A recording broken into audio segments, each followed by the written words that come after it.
Assalamualaikum warahmatullahi wabarakatuh. Bismillahirrahmanirrahim. Alhamdulillahi rabbil alamin.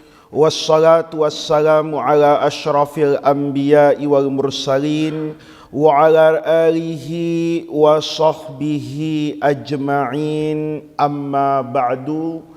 Bapak-bapak hadirin sekalian, marilah kita buka pengajian kita pada pagi hari ini seperti biasanya dengan membacakan suratul Fatihah. Semoga dengan keberkahan bacaan Ummul Quran ini kita niatkan yang pertama kali untuk diri kita masing-masing. Semoga Allah Subhanahu wa ta'ala senantiasa mencurahkan rahmat, taufik dan hidayahnya kepada kita semua. Kita dijadikan oleh Allah Subhanahu wa ta'ala orang-orang yang mencintai ilmu dan semakin bertambah dan bermanfaat ilmu pengetahuan kita, orang-orang yang mencintai agama dan semakin baik keberagamaan kita kepada Allah Subhanahu wa ta'ala, dimudahkan semua urusan kita fid dunya wal akhirah. Niat yang kedua, kita niatkan bacaan suratul Fatihah ini untuk kedua orang tua beserta keluarga kita semua. Semoga mereka yang masih hidup diberikan oleh Allah Subhanahu wa ta'ala kesehatan yang baik, kesembuhan dari segala penyakit, rezeki yang halalan thayyibah, umur yang panjang dalam ketaatan kepada Allah Subhanahu wa ta'ala, dimudahkan semua urusan mereka fid dunya wal akhirah. Untuk keluarga kita yang sudah meninggalkan kita semua, semoga Allah Subhanahu wa ta'ala senantiasa melapangkan kehidupan mereka di alam kuburnya, mengampuni segala khilaf dan dosa mereka, serta menyatukan kita semua bersama mereka di dalam surganya. Niat yang ketiga, kita niatkan bacaan suratul Fatihah ini untuk semua orang yang telah berjasa dan berbuat baik kepada kita semua.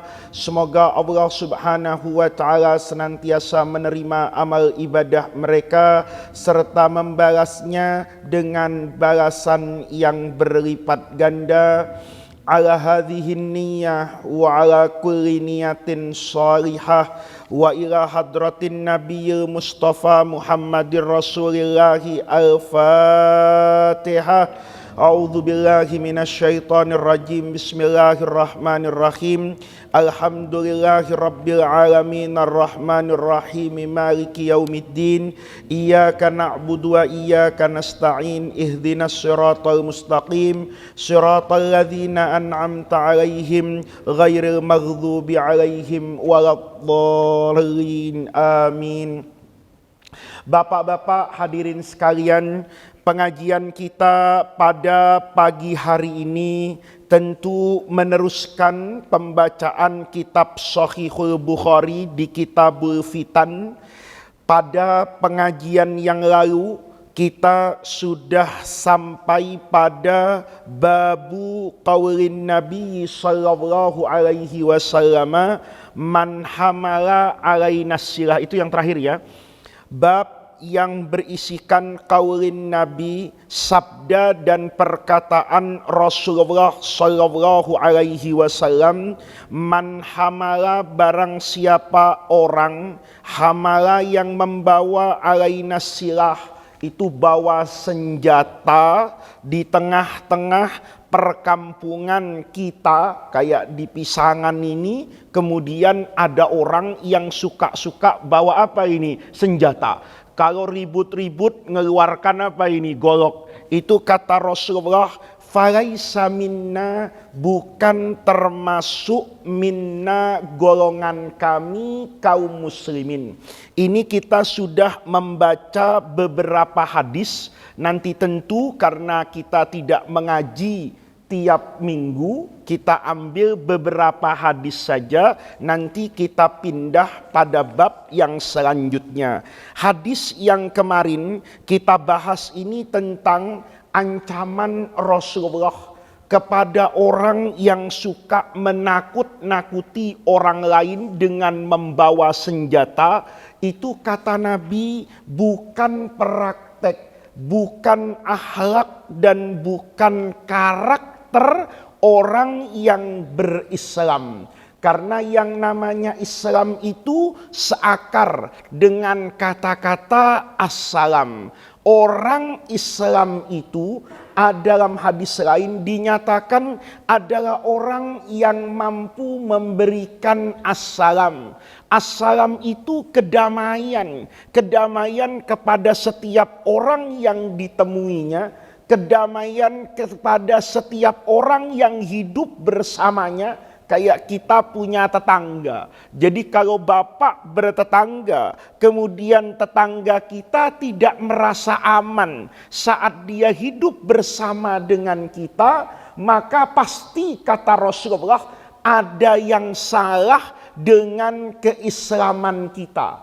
Maka bapak sekalian, dulu ketika Rasulullah Shallallahu Alaihi Wasallam pertama kali sampai di kota Madinah, Nabi hijrah, ini kan perubahan hidup.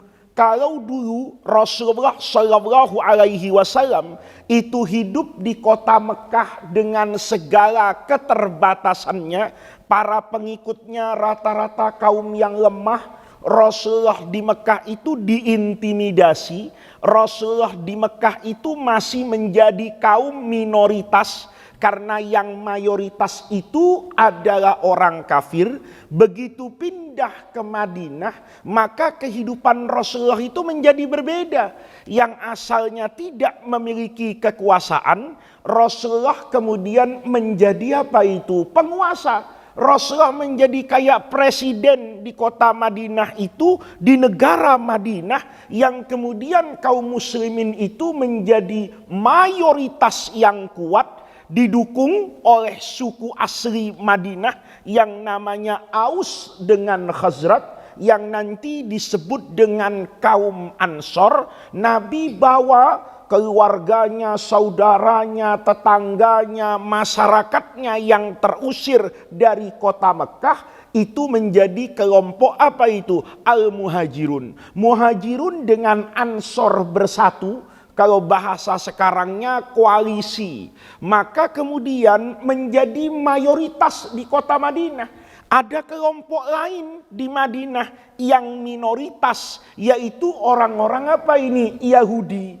Jadi orang Yahudi itu memang dulu hijrah dari Palestina masuk ke Jaziratul Arab karena mereka mendengar kabar, mereka belajar dari guru-gurunya, bahkan dari kitabnya, kalau nanti Nabi akhiruz zaman akan Allah utus di satu tempat dengan ciri-ciri tertentu. Maka kalau Bapak baca di dalam Al-Quran, Yahudi itu kenal dengan Rasulullah, ya'rifunahu kama ya'rifuna abna'ahum. Mereka tahu, kenal dengan Nabi akhirus zaman seperti seorang bapak ngenalin apa ini? Anaknya. Tahu betul nanti sifatnya kayak apa, perilakunya kayak apa, diutusnya di mana, hijrahnya kemana, tahu mereka. Maka kemudian mereka mencari itu. Mereka praktekkan itu ilmunya. Turun dari Palestina, yang mana Bani Israel selama ini tinggal secara umum di Ardus Sam, Syria, Jordania, Palestina sekarang itu. Mereka mencari-cari itu tanda negeri seperti yang diceritakan oleh guru-guru mereka, oleh rabi-rabi mereka dan disebutkan di dalam kitab-kitab mereka. Maka mereka datang itu. Ada dua kelompok. Yang satu ke Khaybar, yang satu ke Madinah. Karena karakteristik kota Khaybar dengan Madinah itu mirip, kayak mangkok. Jadi kalau Bapak lihat kota Madinah, itu kayak mangkok, Pak. Masjid Nabi itu yang di bawah, dikelilingi oleh apa ini? Bukit dan lembah. Maka kalau Madinah itu banjir, yang paling banjir itu masjid siapa itu? Nabi, karena dia ada yang di bawah. Nah, nanti Yahudi itu juga masuk ke kota Khaybar. Itu kira-kira 120 sampai 150 km dari Madinah. Itu punya geografis yang mirip dengan apa ini? Madinah. Yahudi masuk ke sana, maka begitu Rasulullah, dulu mereka sebelum Nabi datang, itu menjadi kelompok yang tidak jauh kekuatannya dengan kelompok Arab asli Madinah. Karena Arab asli Madinah itu ada dua kelompok yang hidupnya tawuran terus. Tawuran itu apa? Berantem. Ya, itu suku Aus dengan suku Khazraj. Itu yang dikatakan oleh Al-Quran, fa'allafa baina qulubikum. Bukan saja antar muhajirin dengan ansor, tetapi sesama ansor dulu itu didamaikan oleh Rasulullah Shallallahu Alaihi Wasallam. Nabinya sekarang jadi apa ini? Jadi kekuatan mayoritas ini kaum muslimin. Maka orang Yahudi itu penasaran. Dulu Nabi Muhammad ini yang disebut di dalam Al-Quran, wa innaka la'ala khuluqin azim, itu Islam disebarkan dengan penuh rahmat. Kata orang Yahudi, jangan-jangan karena Muhammad di Mekah masih apa itu? Lemah. Karena kaum muslimin bukan kelompok apa itu? Mayoritas. Sekarang kaum musliminnya jadi kelompok apa ini? Mayoritas. Maka begitu Rasulullah datang di Madinah, yang kita kenal dengan Thala al-Badru itu, min thaniyatil wada'. Mudah-mudahan nanti kita bisa ziarah lagi ke kota Madinah. Bapak yang tidak tahu tinggal minta saja sama supir taksi yang ada di Madinah, mana yang disebut dengan nama Thaniyatul Wada, di mana Rasulullah dulu masuk ke kota apa itu? Madinah, waktu perjalanan hijrah dari mana? Mekah. Maka begitu sampaikan Thala al-Badru itu. Setelah Thala al-Badru, Nabi masuk ke kota Madinah, tentu masyarakat Madinah kaum muslimin itu rindu betul ingin ketemu dengan siapa ini? Rasulullah Shallallahu Alaihi Wasallam, yang selama ini mereka cuma dengar sifatnya, mereka cuma dengar kabarnya, tapi belum pernah ngelihat apanya ini? Orangnya. Maka saat itu kata Abdullah bin Salam. Abdullah bin Salam ini tokoh Yahudi. Ya, ini orang yang cukup alim dalam agama Yahudi, nanti masuk apa ini? Islam. Itu unik masuk Islamnya itu. Nanti begitu masuk Islam, Abdullah bin Salam selesai baca 2 kalimat syahadat, ada orang Yahudi lagi bertamu sama Rasulullah. Maka Abdullah bin Salam itu diumpetin sama Nabi di belakang korden, atau masalah sekarang dimasukin ke ruang belakang. Kalau ada ruang tamu, dimasukkan ke ruang apa ini? Belakang. Maka sebelum Yahudi itu ngomong aneh-aneh, yang lainnya itu datang, Nabi tanya, kamu kenal enggak dengan Abdullah bin Salam? Mau disebut itu. Wah, itu orang alim di tengah-tengah kita. Bapaknya juga orang alim. Ibaratnya, wah ini anak kiai, bapaknya kiai, pokoknya orang hebat. Dia omongin itu. Abdullah bin Salamnya apa ini? Ada di dalam. Setelah dipuji-puji sama Yahudi sendiri, Abdullah bin Salamnya tuh disuruh apa ini? Keluar. Ukhruj anta, keluar sekarang. Nah, kata Nabi, nih orang yang kalian puji-puji tadi sudah masuk Islam. Itu Yahudi tidak pakai malu-malu itu. Berubah. Oh, Muhammad salah tadi saya ngomong. Yang benar ini orang bego, anaknya orang goblok, anaknya orang tolol, itu berubah sekali. Ini Sayyidina Abdullah bin Salam. Waktu belum muslim, maka Sayyidina Abdullah bin Salam ini penasaran. Kata dia, apa yang akan disampaikan oleh nabinya orang Islam pertama kali masuk di kota Madinah sebagai pemimpin yang kuat, sebagai pemimpin kaum apa ini? Mayoritas. Dia ingin tahu yang keluar pertama kali dari mulut Rasulullah itu apa. Maka Abdullah bin Salam itu kaget.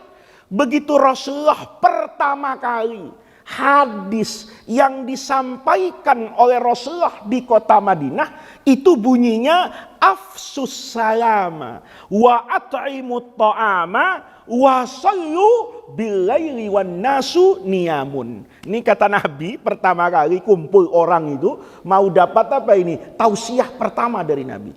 Tausiahnya isinya sholat maghrib? Bukan. Padahal sholat 5 waktu itu sudah diwajibkan. Waktu peristiwa apa ini? Isra dan Mi'raj. Itu nabinya masih di mana itu? Di Mekah. Datang ke Madinah. Misalnya, mungkin Abdullah bin Salam ini berpikir. Mungkin ngomongin sholat. Mungkin ngomongin istau sufufakum. Ya, fa inna taswiyatas sufuf min tamamis sholah. Mungkin Nabi akan mengatakan, kalian sekarang jamaah. Dulu di Mekah belum bisa apa ini? Jamaah. Sekarang di sini sudah bisa jamaah. Dulu kalau zikir dibunuh sama Abu Jahal. Sekarang ayo zikir, wirid, begitu misalnya. Atau sekarang kalian mau jadi orang kaya, maka nanti harus ngapain itu? Zakat, sedekah. Ternyata bukan itu yang diajarkan Nabi. Bukan sholat, bukan puasa, bukan haji. Tapi pesan Rasulullah yang pertama kali, afsu assalam. Tebarkan apa ini? Assalam, rasa damai kepada semua orang. Wa at'imut ta'ama, dan rajin berbagi. Wa sallu, giliran sholatnya, kata Nabi, bilail, nggak ada orang nih, malam-malam. Wan nasu niyam. Kalau kamu dalam hidup itu soleh secara sosial, soleh dengan orang, dan soleh secara ritual ibadah kepada Allah, hablun minan nasnya beres, hablun minallahnya beres, kata Nabi, tadkhulul jannata, kalian akan masuk surga bisalam, dengan rasa apa ini? Damai. Itu ciri khas orang Islam. Maka orang Islam itu harus bisa memberi rasa apa itu? Damai. Jadi kalau kita di masjid ini nggak bisa ngasih rasa apa ini? Damai, aman, itu bahaya. Kita kadang-kadang ke masjid malah kehilangan rasa aman. Sendal udah aman. Kadang-kadang ada orang taruh sendal di belakang misalnya. Mana baru beli di mall 500.000. Begitu sholat, imamnya Ustadz Akwan biasanya kulhu baca Yasin. Kira-kira jamaahnya tenang apa enggak? Ya enggak tenang. Allahu Akbar waladhdallin, amin. Bismillahirrahmanirrahim, Yasin. Kata jamaah, habis sudah sendal gua ini. Kenapa? Karena baca Yasin panjang. Itu padahal orang Islam itu harus memberikan rasa apa ini? Assalam. Coba itu. Itu menunjukkan bahwa Islam itu adalah agama perdamaian. Islam itu adalah agama kesetiakawanan sosial. Sebelum Nabi berpesan wasallu billail, ini sholat malam, afdal-afdalnya sholat, bagus-bagusnya apa ini? Sholat. Itu didahulukan sama Nabi, at'imut ta'am. Kalau kamu mau jadi orang Islam yang benar, itu at'imut ta'am. Rajin bukan sekedar bagi makanan artinya. Rajin berbagi sesuatu yang menjadi kebutuhan hidup setiap orang. Namanya to'am. Tapi bukan berarti berbagi to'am saja. Ada orang misalnya mau ke masjid, dia bukannya nggak mau ke masjid. Boleh jadi misalnya tidak punya apa ini? Sajadah. Oh, berikan sajadah. Oh, dia enggak punya apa ini? Peci. Saya malu di Pisangan ini kalau ke masjid semua orang pakai apa ini? Peci. Saya enggak punya apa ini? Peci. Itu berbagi. Ketiga orang seperti itu memberikan dan berani berbagi dengan sesama manusia, maka orang itu adalah orang yang benar-benar apanya? Muslimnya. Maka di sini kata Nabi, jangankan bunuh orang, bahkan man hamala alaina silah, orang yang kemudian suka ngancem-ngancem, orang yang hidupnya tidak membuat orang lain merasa apa ini damai.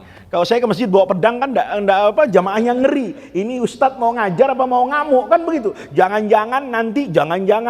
Nah, ini namanya apa ini? Namanya ajaran luhur dari agama Islam. Maka ini yang kita bahas pada pengajian yang lalu. Kita pindah pada bab setelahnya.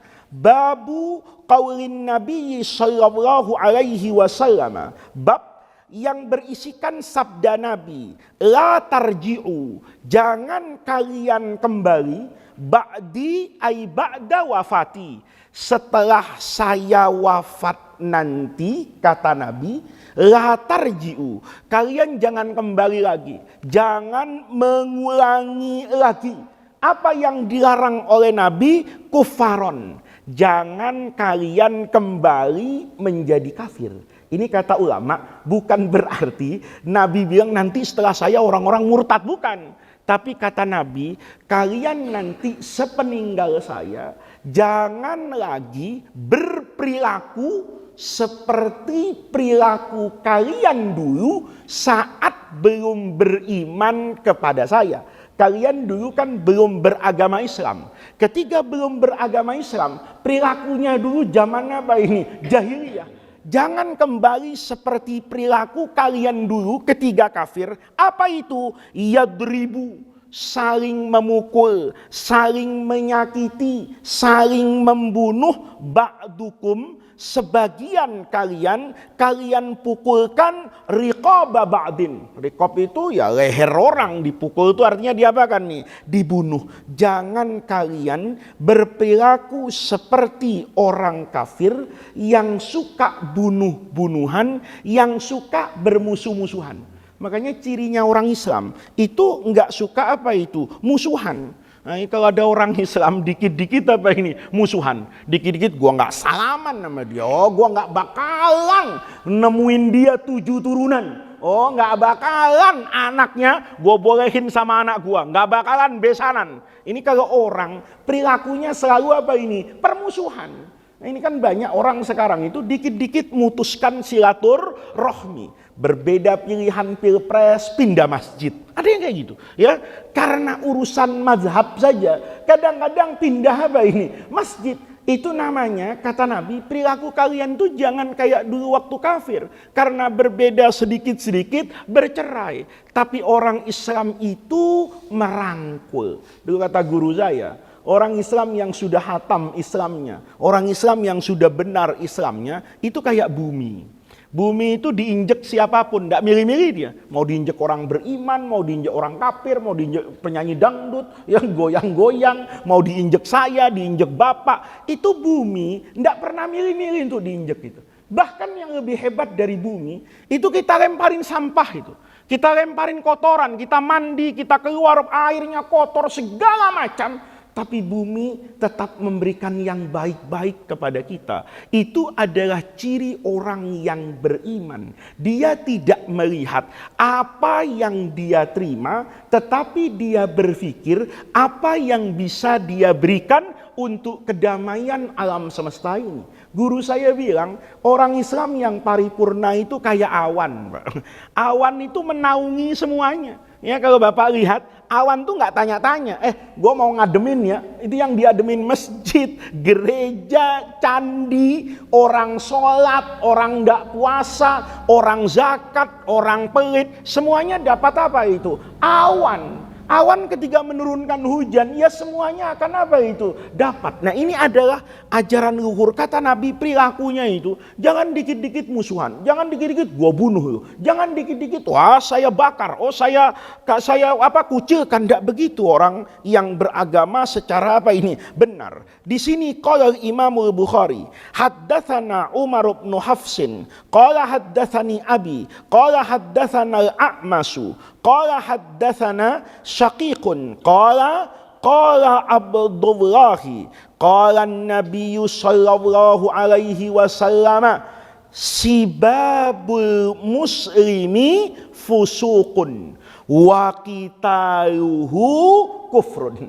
Ini hadis riwayat Abdullah di sini Abdullah bin Mas'ud. Ini walaupun sama banyak. Jadi sahabat Nabi itu Al-Abadilah, itu orang Arab tuh kalau menjamakkan Abdullah itu jadi Abadilah. Itu Abadilah itu adalah Abdullah yang utama di zaman Nabi. Ada Abdullah ibni Umar, ada Abdullah ibni Mas'ud, ya itu adalah Abdullah yang apa ini? Yang luar biasa. Nanti ada Abdullah bin Amr bin As. Banyak orang yang namanya Al-Abadilah ini, Abdullah bin Abbas, itu adalah sahabat-sahabat Nabi yang namanya Abdullah, dan rata-rata itu menjadi ulama-ulama di masa siapa ini? Sahabat. Nah, di sini Bapak Bapak sekalian, Rasulullah Shallallahu Alaihi Wasallam bersabda, kata Nabi, sibab itu caci maki.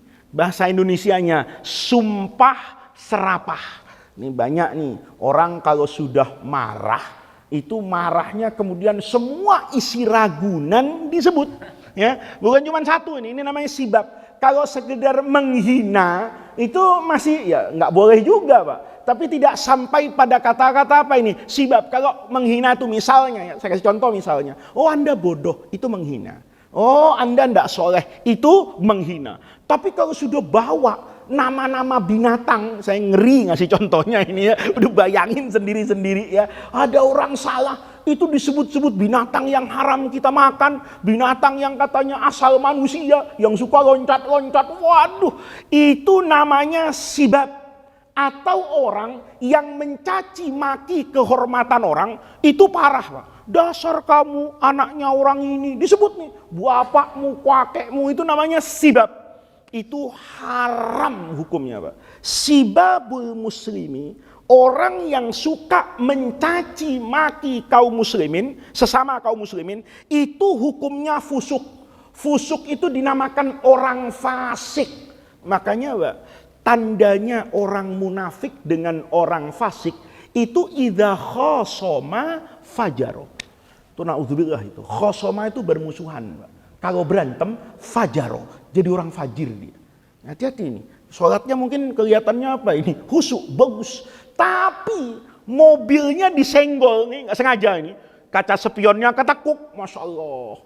Itu marahnya luar biasa. Turun dari mobil, mata orang dia apa kan nih? Ditunjuk-tunjuk, buta mata. Wah, itu tanda-tanda orang munafik itu fajaro, Pak. Benci sama tetangga, ya, benci sama tetangga. Itu kemudian kalau sudah marah sama tetangganya, sekedar pohon jambunya tetangga itu masuk kemana ini? Ke pagar dia. Itu Masya Allah, ya, ributnya luar biasa. Itu tanda orang yang kotor di dalam hatinya itu. Disebut dalam agama itu punya sifat an-nifaq, kemunafikan, atau orang itu punya sifat apa ini? Iri dengki dengan orang lain. Maka di sini kata Nabi, sibab, mencaci maki al-muslim, sesama muslim, itu fusuk. Kenapa fusuk, Pak? Karena orang yang dicaci maki itu pasti akan membela kehormatannya. Orang mungkin tidak marah kalau dikatakan kamu jangan begitu tuh, nggak bener. Mungkin nggak terlalu marah, Pak. Tapi kalau ditumpahin isi ragunan sama dia, tentu dia akan apa ini? Marah itu. Atau dicaci maki, dasar orang kafir, munafik. Nah ini banyak nih sekarang nih. Sedikit-sedikit bilang munafik. Sedikit-sedikit, wah dasar ini, oh macam-macam. Itu yang kayak gitu kata Nabi. Itu fusuk. Itu dosanya besar, Pak. Kenapa?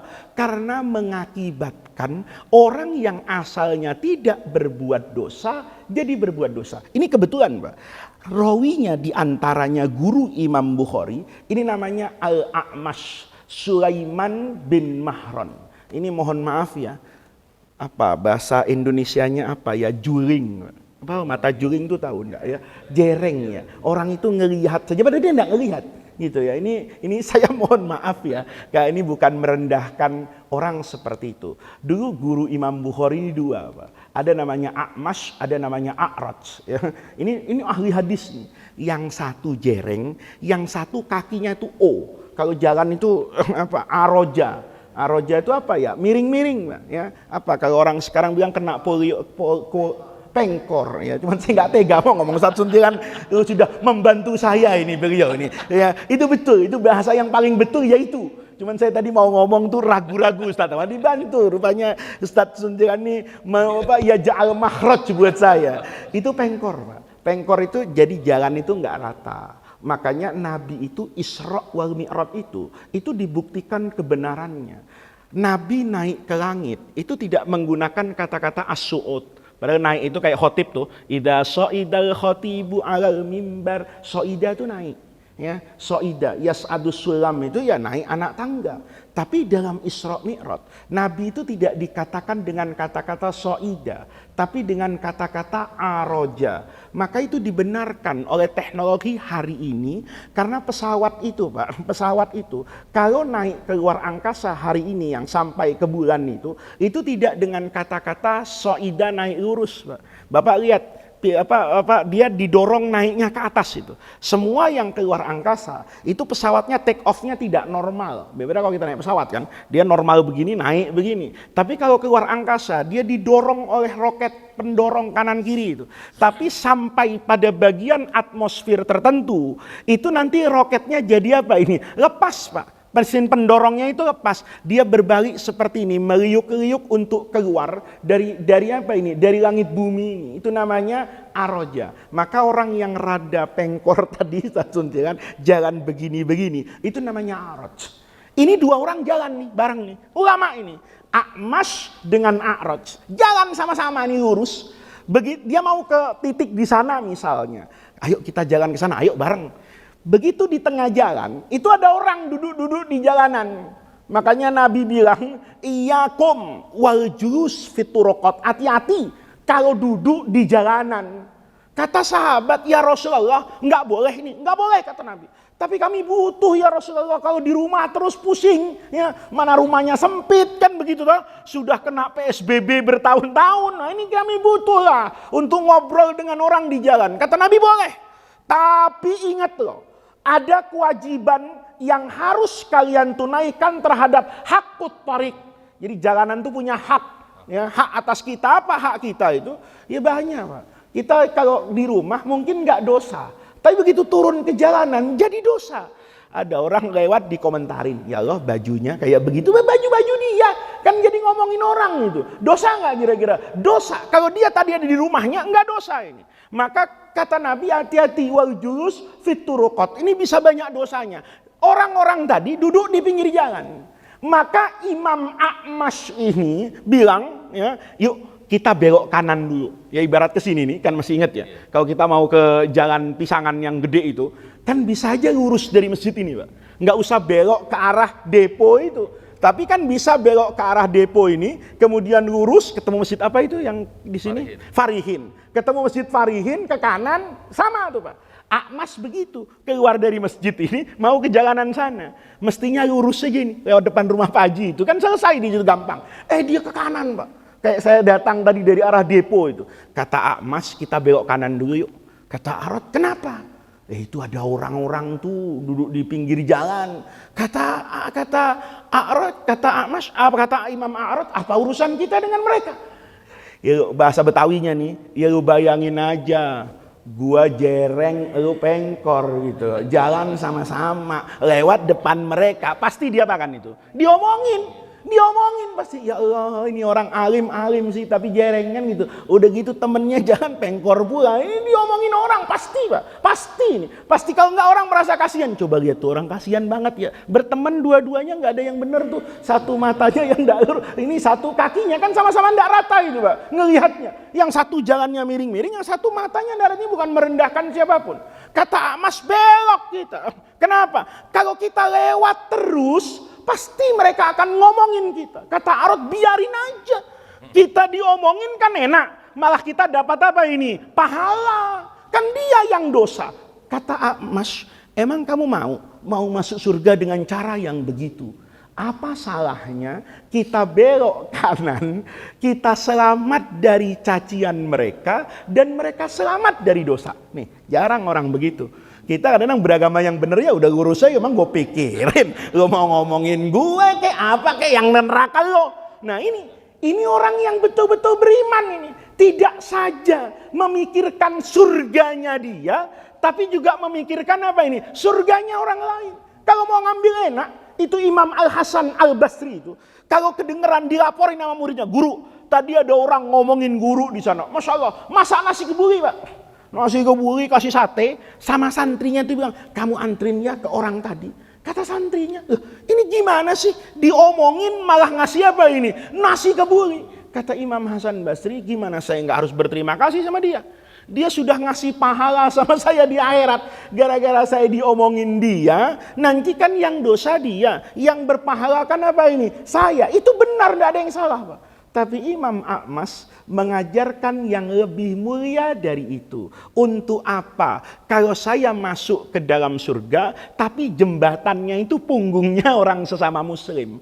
Kata Imam A'mas, kan bagusan kita belok. Kalau kita belok, kita selamat dari cacian mereka, dan mereka selamat dari berbuat dosa, itu masuk surganya bermartabat. Jangan masuk surga sambil nyukurin orang. Syukur loh, kan lo ngina gua di dunia. Itu kan sebetulnya tidak ada yang salah, Pak.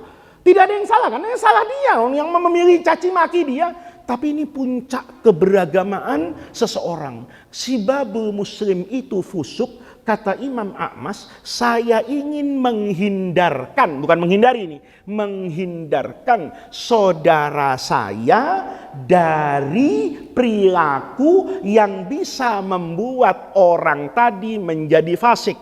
Mana yang lebih saya inginkan? Mendapatkan saudara yang fasik, apa hidup damai dengan saudara yang muslim? Ini penting, Pak. Kita kadang-kadang itu dulu guru saya itu, saya jadi ingat punya cerita. Guru saya itu pernah cerita dulu, Pak. Ada orang yang kadang-kadang itu untuk mencari hiburan dengan cara dosa nyakitin orang. Kata guru saya, ada satu cerita nih, ada anak jalan sama bapaknya, ngelihat petani. Pak. Petani itu sedang kerja di sawah. Maka karena kerja di sawah, mungkin berangkat ke sawahnya pulang dari masjid, Pak. Ya, pulang dari masjid kayak gini, dia mau kerja di sawah, pakai sarung, pakai sendal yang bener lah ya, tapi tidak bagus. Begitu sampai di tepi sawah, sarungnya kan diapakan, Pak? Dicopot. Sarungnya dicopot, sama sendalnya dicopot. Maka dia kerja itu di sawah, nggak ngelihat orang jalan, pokoknya dia kerja di sawah.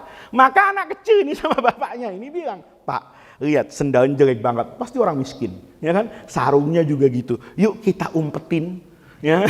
Yuk kita umpetin, ntar kita bisa lihat tuh paniknya kayak apa. Kata bapaknya, nak, kamu kenapa begitu? Ya bercanda aja lah, Pak. Kata bapaknya, kenapa bercanda itu harus nyakitin orang? Kenapa kita untuk tersenyum itu harus mendatangkan tangis buat orang lain? Kenapa nggak kita balik? Kita juga tersenyum dengan membuat orang itu tersenyum. Kata anaknya, gimana, Pak? Bapaknya ngeluarin duit. Ini bapak yang bagus nih, mau modal. Mau mendidik orang tuh butuh modal, Pak. Ini maunya gratis terus. Ya, sekolah gak bayar, ngaji di masjid nggak nyumbang, kan begitu kan? Ini kita masya Allah mau masuk surga begitu tuh. Ya. Ini kata bapaknya, nak, ini duit nih 100.000 kalau sekarang. Diapain, Pak? Masukkan ke dalam sendal bututnya orang tadi itu. Ya, kan sendalnya ada sarungnya itu, ya. Jadi begitu sendal, kalau ini taruh duit di balik sarungnya. Kan sarungnya dipakai untuk nutupin apa itu? Sendal. Oh, begitu, Pak, ya? Iya. Habis itu kita ngumpet, ya. Ngumpet dia, nungguin petani itu apa ini? Selesai dari apa ini? Kerja. Begitu selesai dari pekerjaannya ini petani, maka orang tadi itu ngelihat petani itu ya selesai bersih-bersih badan, dia buka apanya itu? Sarungnya mau dia pakai sama pakai sendalnya. Kaget. Ngelihat ada duit, ya kalau nyontoh jangan 100.000 lah, 1.000.000. Ya, berhayal 100.000 tuh nggak enak kalau sekarang. Pakai beli bensin habis, gas habis, 1.000.000. Dia ada duit 1.000.000, kaget betul orang tadi. Maka kemudian ya Rob, dia puji-puji Allah dengan senyum. Saya tahu ya Allah, Engkau itu maha adil. Engkau itu akan membalas setiap orang yang sabar dengan balasan yang tidak pernah kami duga. Saya sudah sekian hari tidak bisa memberikan beras kepada istri saya. Sudah berhari-hari anak saya sakit, tidak bisa saya bawa kemana itu? Ke dokter karena saya tidak punya biaya. Hari ini Engkau kirimkan saya rezeki yang saya tidak tahu melalui siapa, tapi saya tahu yang menggerakkan ini pasti Rabbul Alamin. Dia tertawa dengan kebahagiaannya. Kata bapaknya tadi itu, nak lihat, kita juga ikut berbahagia melihat kebahagiaan orang lain. Kalau sekarang kan nggak gitu, Pak. Pelawak sekarang dengan pelawak dulu itu beda. Kalau pelawak dulu tuh lucunya ya lucu, Kalau sekarang lucu itu jelekin orang dulu, maki-maki fisiknya, kan begitu kan? Diomongin ininya supaya buat orang tertawa. Kenapa kita harus tertawa dengan maki-maki orang? Kenapa kita harus berbahagia dengan penderitaan orang yang harus dialami demi mencapai apa ini? Kebahagiaan kita. Kenapa enggak kita robah bahwa kita akan lebih berbahagia kalau kita menjadi wasilah Allah untuk membahagiakan orang lain. Maka di sini kata Nabi, sibabul muslimi fusuk. Orang yang suka caci maki orang Islam itu tandanya itu orang yang apa itu? Yang fasik. Apapun orang tadi. Bapak bisa lihat di Quran. Nabi Harun dengan Nabi Musa. Nabi Harun dengan Nabi Musa. Nabi Harun dengan Nabi Musa itu pasti lebih bagus dari kiai siapapun zaman ini. Ya, Nabi Musa dengan Nabi Harun itu pasti jauh lebih baik dari saya. Itu pasti. Bukan jauh lagi, nggak berbanding baiknya. Disuruh dakwah nih ke orang yang pasti lebih jelek dari murid saya hari ini. Siapa? Firaun. Ada orang yang lebih jahat dari Firaun. Ada orang yang lebih kafir dari kafirnya Firaun. Ada orang yang lebih fasik dari fasiknya Firaun. Enggak ada, Pak. Ngaku Tuhan, ya. Ngaku Tuhan. Kalau presiden sekarang kan paling mau 2 periode, mau 3 periode, mau 4 periode, atau kayak Pak Harto itu berapa Harto? 6 periode lewat itu. Ya paling begitu penguasa hari ini, paling zolim ngambil tanah orang. Tapi Firaun, Pak, ngaku Tuhan. Di debat sama Nabi Musa, Tuhan itu yuhyi wa yumit. Enak aja, Pak. Dia panggil itu 2 orang, yang satu dia bunuh, nih anak umit, gue buat mati nih orang. Ini saya biarkan anak uhyi. Coba berhadapan dengan orang yang kayak gitu. Begitu Nabi Musa bilang, ditanya sama, memang Tuhanmu apa? Siapa Musa? Ya Tuhan saya itu Rabbus samawati wal ardi. Tunggu dulu. Kalau Rabbul ardi itu, saya tidak pernah tahu ada Tuhan selain saya, kata Firaun. Kalau langit, nah gue mau nengok nih. Dia suruh Haman, Mbak, bangun gedung-gedung tinggi piramid itu. Untuk apa? Untuk naik ke langit. Hei Haman, bangunin gedung tinggi ya. Untuk apa Tuhan? Saya kepengen sampai ke langit, gue mau intip Tuhannya siapa ini? Musa. Gue mau kirim surat tantangan untuk berantem di Monas. Itu Firaun itu, Pak. Itu Firaun itu, bejatnya Firaun. Tapi Nabi Musa dengan Nabi Harun itu dapat perintah untuk berdakwah kepada Firaun. Idhaba ila fir'auna fa'innahu tagha. Ini taghiyah, ini berhala di dunia ini yang luar biasa dinamakan dalam Quran itu sebagai taghut. Tapi Allah pesan itu sama Nabi Musa, wa qula, kamu ngomong ya, dakwahnya ya, pidatonya ya, ceramahnya ya, lahu kepada siapa ini? Firaun dengan cara apa ini? Qaulan layyina, dengan cara yang sopan, dengan kata-kata yang beretika. Itu kepada siapa ini? Firaun. Maka dulu di Ihya itu Bapak bisa lihat itu kisahnya. Harun ar-Rasyid, Pak. Ada kiai datang sama Harun, ya, ngomongnya tegas kiai ini. Ini laka nasihun. Saya mau kasih nasihat sama kamu. Maka sabar ya, dengerin nasihat saya. Mungkin nasihat saya apa ini? Nggak enak di kuping, keras. Kata Harun ar-Rasyid, tunggu dulu ya hada. Allah sudah mengutus orang yang lebih bagus dari kamu kepada orang yang lebih jahat dari saya. Nih, Allah mengutus orang yang lebih bagus darimu kiai. Siapa ini? Nabi Musa sama Nabi siapa ini? Harun. Kepada orang yang lebih jahat dari saya. Siapa? Fir'aun. Itu Allah pesankan. Kalau dakwah itu pakai etika. Kalau ceramah itu pakai akhlak. Kenapa? Karena orang kalau diceramahin tanpa akhlak, tanpa etika, agama nggak bakalan masuk, Pak. Saya masuk ke masjid ini marah-marah tiap masuk. Tiap orang saya maki-maki. Kata orang, gua gak ngaji lagi. Kenapa? Ini orang kerjaannya maki-maki terus. Yang dimaki-maki juga belum tentu lurus, Pak. Dia tahu kalau dia jahat. Dia tahu kalau dia zalim. Dia tahu kalau dia salah. Tapi ketika kehormatan dirinya, ketika etikanya, caranya, akhlaknya keluar dari cara Rasulullah Shallallahu Alaihi Wasallam, orang yang jahat tadi pasti akan membela diri demi kehormatannya. Ketika membela diri dengan kehormatannya, itu pasti caci maki akan dibalas dengan caci maki, kekerasan verbal juga pasti akan dibalas dengan kekerasan apa ini? Verbal. Ini yang menyebabkan kata Nabi, sibabul muslimi fusukun wa qitaluhu kufrun. Kita itu memerangi sampai mati, Pak. Orang yang kayak gitu, ya orang yang kayak gitu, itu dihukumi oleh Nabi kufrun. Kufrun itu artinya bukan dia orang jadi orang kafir, bukan. Kata Nabi, kalau Anda meyakini halal darahnya orang Islam, kemudian orang itu ternyata Islamnya diterima oleh Allah, maka yang menghalalkan darahnya itu seolah jadi orang apa ini? Kafir. Maka Nabi itu wanti-wanti, jangan mudah mengkafirkan orang muslim. Kalau ada orang muslim manggil saudaranya yang muslim, dipanggil Pak, ya kafir. Ada orang muslim manggil saudaranya nih, ya orang yang beriman tadi, kemudian dipanggil, kafir, sini lo, kafir, mau kemana? Padahal orang tadi orang apa ini? Islam. Nanti kata Nabi, kekafiran itu akan balik kepada salah satu di antara keduanya. Kalau orang yang saya panggil kafir, ternyata memang kafir, misalnya kita tidak tahu dia di rumahnya pasang apa itu berhala, dia misalnya di Gunung Kawi minta kaya, nyembah-nyembah apa itu pohon misalnya, maka orang tadi benar kafir, saya selamat Pak. Ketika saya panggil ya kafir, ya memang dia orang kafir gitu. Tapi kalau ternyata orang itu bukan orang kafir, maka cacian saya kafir kepada dia itu balik ke saya. Karena kan saya manggil dia apa ini? Ya kafir. Ternyata dia orang apa ini? Muslim. Berarti yang kafir siapa? Saya. Karena saya tidak memandang dia sebagai orang apa ini? Muslim. Kan sama Pak.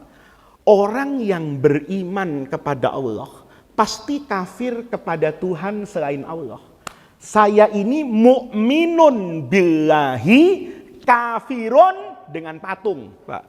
Saya ini mukminun billah, saya beriman sujud kepada Allah, maka pada saat yang sama saya kafir kepada semua Tuhan selain Allah. Sama orang yang beriman percaya pohon itu sebagai Tuhan, maka dia berarti kafir kepada Allah. Orang yang percaya kalau batu api itu sebagai Tuhan yang memberi kekuatan kepada dia, maka dia pada saat yang sama kafir kepada ketuhanan Allah. Orang yang beriman bahwa qul huwallahu ahad, dia pasti kafir kepada semua ilahun selain Allah. Kalau saya panggil orang yang beriman tadi, ya kafir, ternyata dia mukmin, berarti agamanya sama nggak dengan saya? Nggak sama logikanya. Kenapa? Karena saya sudah menganggap dia orang kafir. Ternyata yang muslim dia, berarti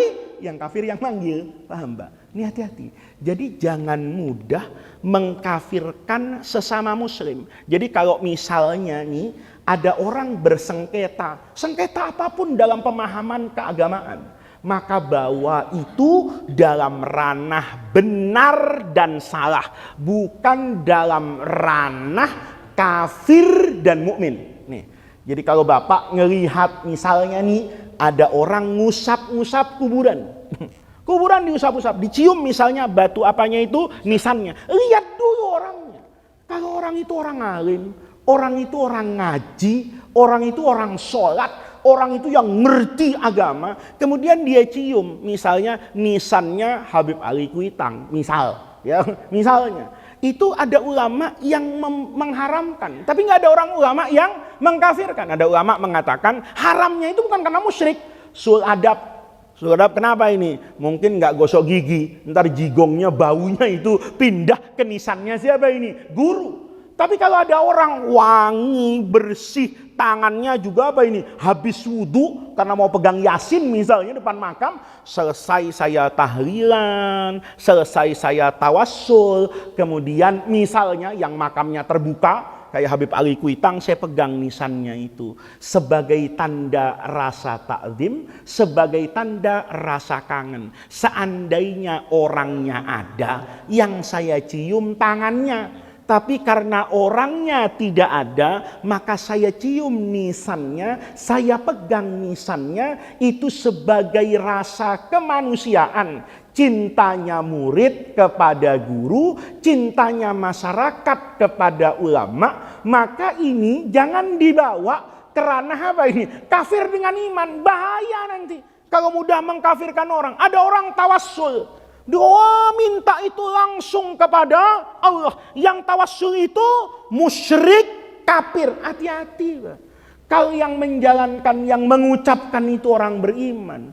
Tawassul itu kan sering saya sampaikan di masjid ini. Kayak bapak sakit minum Panadol. Bapak sakit baca sholawat boleh enggak? Sama-sama wasilah. Bapak pusing nih misalnya minum Panadol. Ada orang enggak? Anak kalau pusing ziarah ke makam Habib Hussein di luar Batang. Saya baca Quran di situ, saya baca tahlil di situ, saya baca misalnya Al-Asmaul Husna di situ, saya baca zikir ini, baca rotib itu di makam Habib. Mudah-mudahan pulang dari makam kepala saya apa ini sembuh pusingnya, ya kan? Misalnya begitu dia keluar sampai depan ada orang ngasih duit 10 juta, kan langsung sembuh pusingnya, Pak. Sembuh itu, stresnya hilang itu. Alhamdulillah, barokah tawassul 10 juta sembuh dia. Pertanyaannya, kan sama aja toh dengan saya pusing, ya Allah pusing betul, nyari obat paracetamol, ini 500 gram, ini 1000 gram, saya pusingnya pusing banget.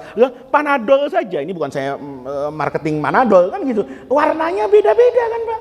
Yang hijau itu untuk flu, nanti yang demam biasa yang biru. Kalau sudah pusing banget kayak kepengen dipentokin kepala, suruh minum yang warna apa itu? Merah. Karena itu ekstra. Begitu saya minum, ngomong saya, Ustadz alhamdulillah, saya tadi udah gak mau ngaji, pusing kepala saya. Minum Panadol, sembuh. Ustadz Akwan bilang, musyrik Ustadz, kafir. Yang menyembuhkan siapa? Allah, kok Ustadz yang menyembuhkan apa ini? Panadol. Ya kalau gitu, ada kebakaran, Bapak jangan panggil pemadam kebakaran. Allahumma kebakaran, matiin apinya. Kan begitu sederhana saja. Ada api di kampung, kita teleponnya mana itu? Pemadam kebakaran. Untuk apa? Pemadam itu menjadi wasilah yang mematikan apa ini? Api. Jadi masalah khilafiyah yang ada di tengah-tengah masyarakat itu jangan dibawa kerana bahwa yang salah di sini menjadi kafir, yang benar itu menjadi apa ini? Mukmin. Tapi kita katakan bahwa yang benar itu sahih, yang salah itu khata'. Itu tidak mengurangi keimanan dan keislaman orang. Sekarang ini kan dikit-dikit kafir. Wah dukung itu kafir. Wah ridho dengan itu kafir. Sampai man tasyabbaha biqaumin fahuwa minhum. Wah itu repot. Kalau diartikan tanpa ilmu. Padahal dulu Rasulullah Shallallahu Alaihi Wasallam itu dalam hadis.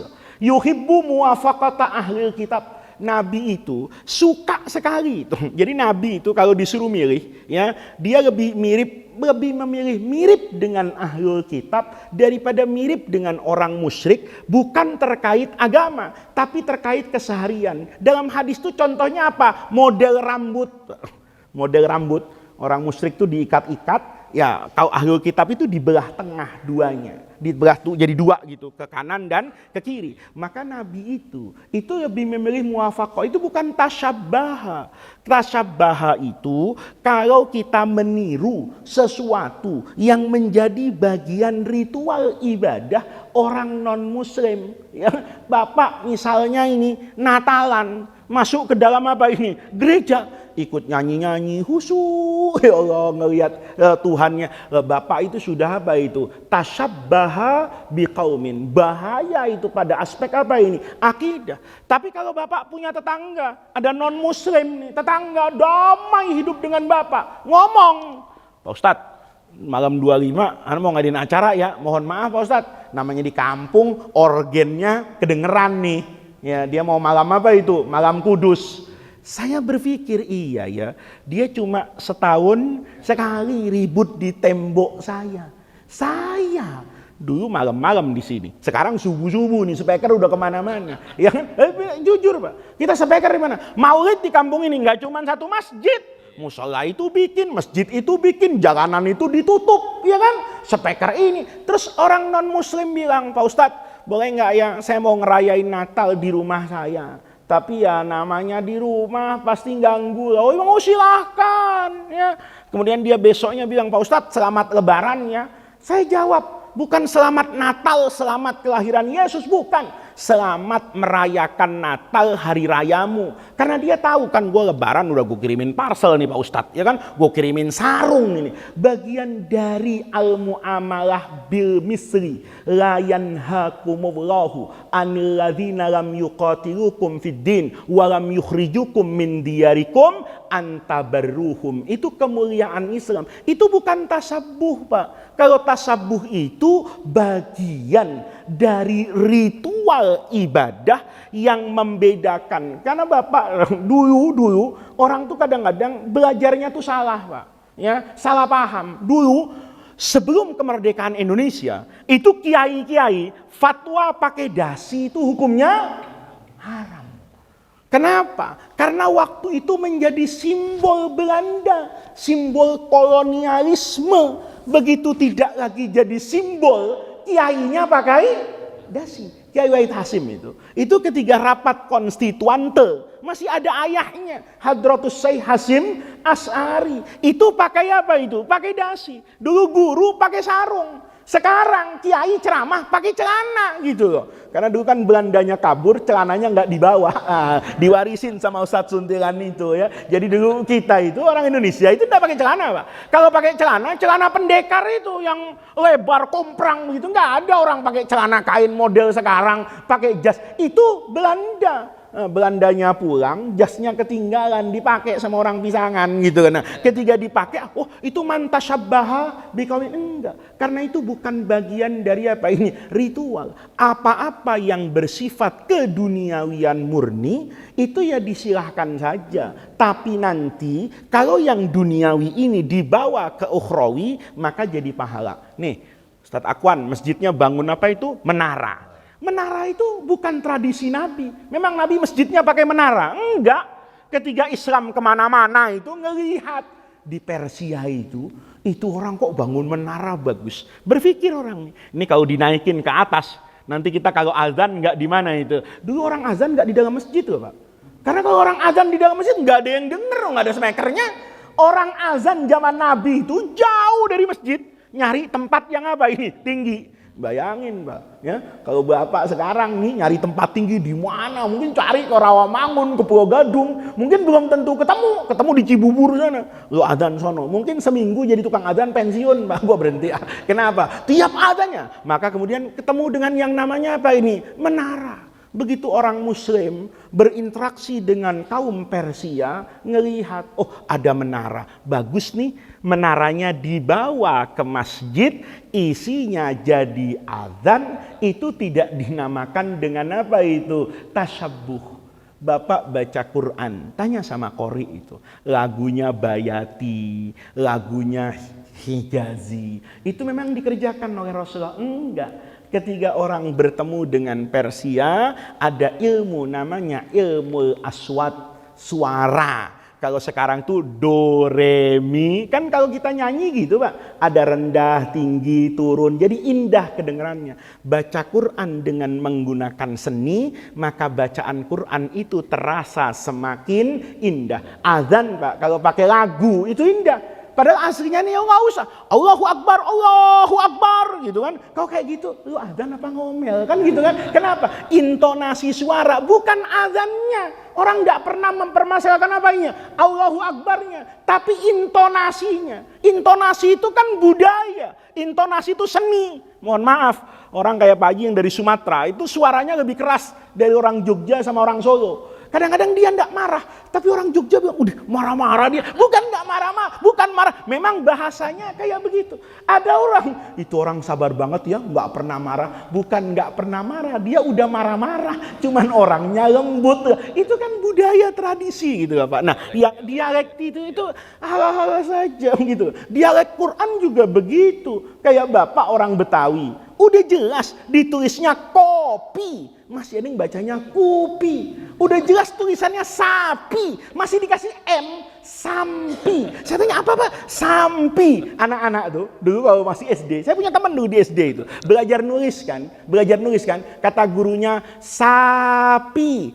Saya masih ingat kelas 1 tuh dibawa gambar sapi. Sapi. Dia dari kecil nyebut sapi itu sampi. Biar tulisannya sapi. Sapi. Ayo sampi kata gurunya. Sapi. Itu susah banget Pak untuk ngomong sapi dari sampi. Itu dialektika. Nah, yang kayak gini nih ya, yang perbedaan seperti ini itu dibawanya ke ranah benar atau salah, bukan ke ranah kafir atau tidak kafir. Ada orang misalnya niup trompet, itu bahasannya antara benar dengan salah. Bukan kafir dengan Islam. Wah, lu niup trompet lo malam tahun baru, kafir lo, Masya Allah, ya kan? Ya enggak begitu cara orang beragama. Dia niupnya itu untuk apa, niatannya apa, itu kan ada yang namanya hadis innamal a'malu binniyat. Ya kalau saya niup trompet malam tahun baru, gebukin jalan-jalan ya. Kalau Ustaz Suntilan ingat, Masya Allah,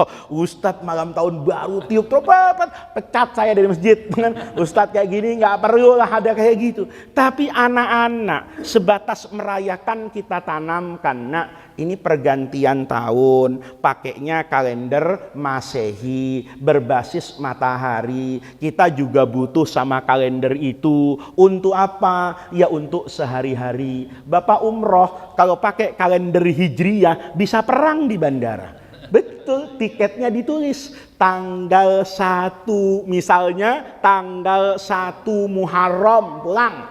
Ya, check in di bandara. Kebetulan ru'yatnya Saudi itu beda dengan ru'yat Indonesia. Begitu sampai kata Saudi, mohon maaf Pak, ini belum 1 Muharram. Tanggal berapa sekarang? Ini tanggal 30 Dzulhijjah. Kok bisa?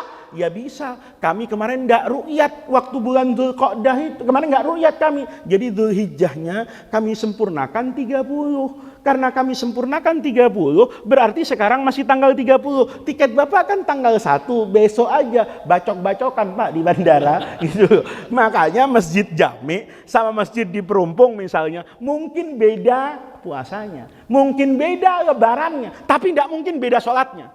Terus Ustaz Akwan, ayo azan, tunggu dulu, belum ru'yat matahari. Nanti yang di sini sholat, yang di Kebayoran Lama karena mendung, enggak apa itu, enggak sholat. Enggak, sholat itu satuan waktunya pakai apa itu? Matahari. Coba kita ngaji fikih itu. Kalau bayangan sudah miring sama dengan orangnya, kalau bayangan sudah, itu semuanya basisnya apa itu? Matahari. Tapi kita lupa karena fungsi matahari udah diganti al-mukarram jam. Kalau dulu orang kampung itu mau sholat duhur keluar dari masjid ngelihat, wah duhur azan dia, dan bener. Kalau orang sekarang ngapain keluar lihat matahari yang bayangan? Wong sudah ditentukan dengan apa ini? Jam.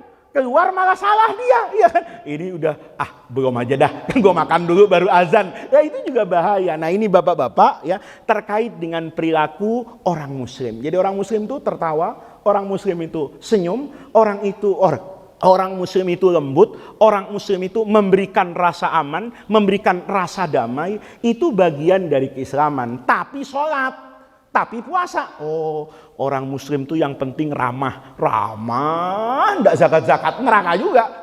Ada orang ramah sama manusia, tapi enggak ramah sama Allah. Ada kan Pak? Ramah sama manusia. Kalau manusia datang disenyumin, tapi tromol masjid lewat, mengkerut dia. Nah, apaan nih? Padahal yang minta itu siapa? Bukan Allah, kan Allah miskin. Tapi Allah ngasih, lu mau surga enggak nih? Gua lewatin nih. Begitu. Ya, pengurus masjid lagi sumbangan lagi. Nah, ini namanya ndak ramah sama siapa ini? Allah. Ada orang ramah sama atasannya, ramah sama tetangganya, tapi tidak ramah sama anak yatim. Itu juga salah. Mudah-mudahan Allah jadikan kita semua orang-orang yang berhati lembut, orang-orang yang berperilaku penuh dengan al-ahlakul karimah. Mudah-mudahan Allah jadikan jam'ana hadza jam'an marhuma wa tafarruqana min ba'dihi tafarruqan ma'suma. Mudah-mudahan semua yang kita kerjakan di masjid ini menjadi tawassul dan wasilah kita. Mudah-mudahan orang-orang yang berjasa, yang mendahului kita di masjid ini, wabil khusus Haji Abdul Halim yang bertahun-tahun duduk di samping saya, yang mengundang saya, mendudukkan saya di masjid ini, mudah-mudahan Allah berikan maqamam mahmuda, Allah berikan tempat yang mulia di sisinya, dan kelak saat kita menghadap Allah pun kita diberikan begitu banyak pahala atas semua kebaikan yang kita kerjakan di Masjid Jami ini. Rabbana atina min ladunka rahmah wa hayyi lana min amrina rasyada. Allahumma la tahrimna khaira ma indaka li syarri ma indana. Kurang lebihnya saya mohon maaf. Assalamualaikum warahmatullahi wabarakatuh.